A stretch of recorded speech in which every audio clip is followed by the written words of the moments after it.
In today's video, I'm going to teach you how to add your own font in Google Slides. By the end, you'll know how to expand your font list using Google's built-in library so your slides have the exact style you want. Quick note up front, Google Slides doesn't support uploading font files directly. Instead, you add fonts from the Google Fonts catalog, which gives you hundreds of high-quality options that work everywhere in Slides. Start by opening Google Slides in your browser. If you're already signed into your Google account, you'll land on the Slides homepage.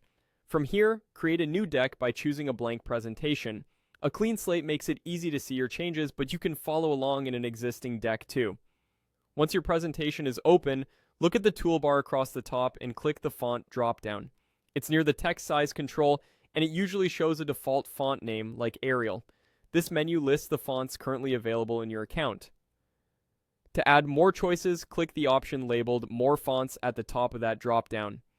This opens the full Google Fonts library inside Slides. You'll see search, categories, languages, and sorting options. Use search if you already know a name, or filter by serif, sans serif, display, handwriting, or monospace to explore styles. When you find a font you like, click it to add it to your personal list. You can select multiple fonts before closing the window. Tip: prioritize readability for body text and use decorative styles for headings. Also, adding fonts here updates what you see in the drop-down across all your Slides files in this account. Close the window to return to your slide.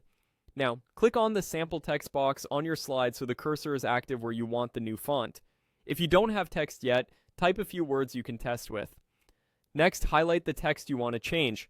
You can drag to select it, or use a quick shortcut like Command-Play on Mac or Control-Play on Windows to select all text in the current box. With the text highlighted, open the font drop-down again and choose one of the fonts you just added. You'll see the style apply instantly. If the change doesn't appear, make sure the text is still selected and try again. That's it. You opened a blank presentation, accessed the font menu, brought in new options from the Google Fonts library, and applied your selection to highlighted text. Remember, these fonts are web-based, so anyone viewing the file online will see them correctly.